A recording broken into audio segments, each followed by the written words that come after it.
बड़ा ही जी एक ये भी एक इम्पॉर्टेंट वाक़या है जो मेरा ख़्याल है कि बहुत सारे लोगों को ये अंदाज़ा होना चाहिए कि जब एक आपका अपना पेशेंट हो तो आपने उसके साथ पर्सनली इन्वॉल्व होना है और एंड तक साथ रहना है। बेसिकली हर पेशेंट आपका अपना ही है जो आप जिसको चेक कर रहे हैं, और कोशिश करें कि उसके साथ इन्वॉल्व रहें, अटैच रहें, क्योंकि यहाँ पे सिस्टम ऐसा है पूरे, और रश बहुत ज़्यादा हॉस्पिटल्स में, इसलिए ओनरशिप जो है वो लैक करती है।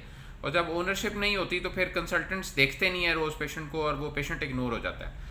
तो मैं एक छोटी सी मिसाल दूंगा। हमारे एक दोस्त हैं सुपरवाइज़र यहाँ पे, तो वो ऐसे ही मैं जा रहा था, कोई तकरीबन मेरे ख्याल है कोई साल डेढ़ की बात, तो एकदम मुझे पता लगा शाम को, वो किसी ने कहा कि जी उनको तो वो तो आईसीयू में है, वेंट पे चले गए हैं। मैं कही यार वेंट पे चले गए, वो तो ठीक ठाक था, कल फिर रहा बिल्कुल।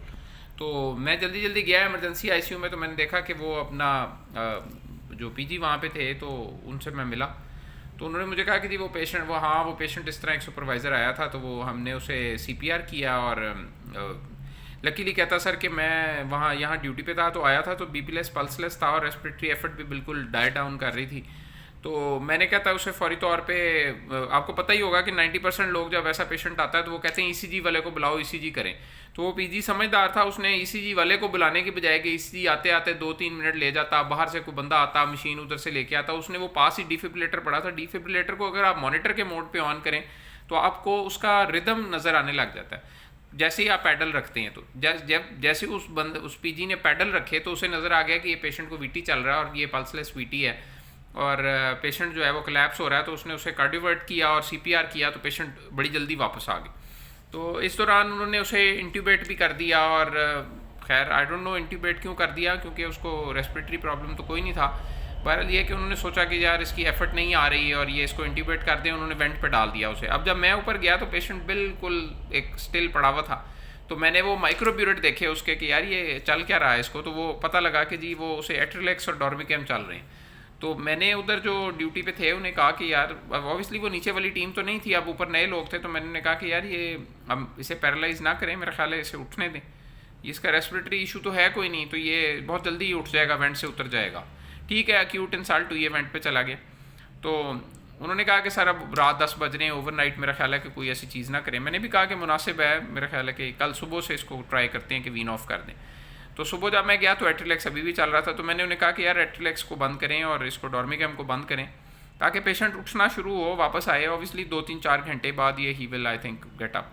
तो वही हुआ कि वो सिस्टर ने बंद की एट्रिलेक्स और डॉर्मिकैम, तो वो पेशेंट जो है 2 घंटे बाद वो तकरीबन ही गॉट अप, और उन्होंने देखा तो उसने अपनी ट्यूब जो है, और पाकिस्तान में यूजुअली लोग खुद ही निकाल लेते हैं मरीज़ उठ के ट्यूब, मगर ये कि सिस्टर ने देखा कि पेशेंट उठ रहा है तो उन्होंने फिर ट्यूब निकाल दी और पेशेंट उठ के बैठ गया। और लकीली बाद में उसकी एनजीओ एको ये सब चीज़ें हुई, तो ठीक था सब कुछ, और अभी भी वो काम कर रहा है। बहुत सारी जगहों पे हमारे ये बेंच शेंच लगवाते हैं और कई काम करते हैं। तो मैं ये मिसाल दे रहा हूँ कि मतलब देखिए वो पीजी का टाइमली वहाँ उसको कार्डियोवर्ट करना, ईसीजी वाले को बुलाने की बजाय डीफिब को पकड़ना, उस पर रिदम देखना, उसके साथ वो टाइम ज़ाया ना करना। एक और बड़ी इंपॉर्टेंट चीज़ है, जब आप कार्डियोवर्ट कर रहे हो तो हमेशा जेल लगा लें उसके पैडल्स को। जेल, अगर जेल लगाए बगैर आपने उसको शॉक दिया तो पेशेंट के बर्न हो जाएंगे दोनों। मैंने कई देखे हैं पेशेंट, उन्हें बर्न भी हो जाते हैं।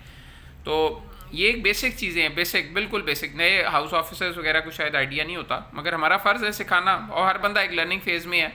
पूरी ज़िंदगी इंसान सीखता है। कई दफ़ा आप ये बाहर एयरपोर्ट्स वगैरह पे भी जो है ये डिफिब्रिलेटर्स वगैरह यूज़ कर रहे होते हैं, तो जेल साथ ही होता है, उसको पहले लगाना होता है यूज़ करने से पहले। तो ये देखें आपके उस बंदे की किस्मत थी, और मैं इन्वॉल्व हो गया, फिर पीछे हमने उसे वेंट से उतरवाया, हर तरह से उसको लुक आफ्टर किया, तो कोशिश जल्दी ही गॉट ऑफ।